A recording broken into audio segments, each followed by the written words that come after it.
History of Marine Science through 1 AD to 1600 AD. So to get started, let's fast forward to 900 AD. This is when Norwegian travelers and warriors called Vikings started to travel and colonize Greenland and Iceland. They started discovering new ocean pathways, and the Norwegian people would come to as far as putting the first man on North America. Well, a European man anyway. Leif Erikson, 100 years later, in 102 AD, came to America 500 years before Columbus, the world-famous apparent discoverer of America. He came to what is now modern-day Newfoundland. As the new world is starting to be discovered, the new pathways and maps are being discovered.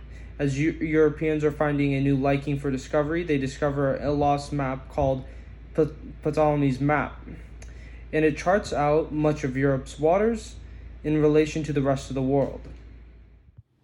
People discovered that the New World is connected in 1519 because of a daring man named Ferdinand Magellan. He set sail and went around the entire world. He became the first person to circumnavigate the globe and complete the journey by showing the world that it was connected. It was roughly 60 years later, in 1578, that an English mathematician, Ed William Bourne, made plans for this first submarine. The surface was being discovered fast, and now people wanted to expand their knowledge of below. We went from just discovering our world to connecting the entire world. So to get started with famous people, the first Vikings set sail upon the ocean. They discovered places like Iceland, Greenland, and Denmark upon their voyages. They also reportedly came in contact with marine animals. However, they made very small amounts of recordings due to the fact that they were not as advanced in obviously writing down things. Our next topic is in 102 AD. You have Leif Erikson. Makes his first voyage to the Americas almost 500 years before Christopher Columbus. And then you have in 1405 AD, you have the Chinese competitors begin to explore the Pacific Ocean and get a hold of multiple spoil islands around the coast of China and Japan as well. They discover many marine life, and they start discovering new pathways. The tools used during the expeditions and research from the time period 1 AD to 1600 was the diving bell, which was first invented in 1535 by Guglielmo de Lorena to help recover valuable treasures from sunken Romanian ships. Next was the harbor finding charts known as portolanios, which had been made in this time period to help with navigation.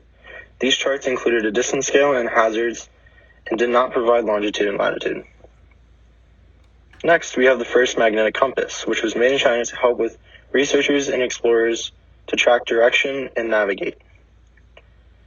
And finally, we have the tide table, which was developed by Venerable Bede and Abbot Wallingfield, who added his observations to Bede's calculations in about 1200.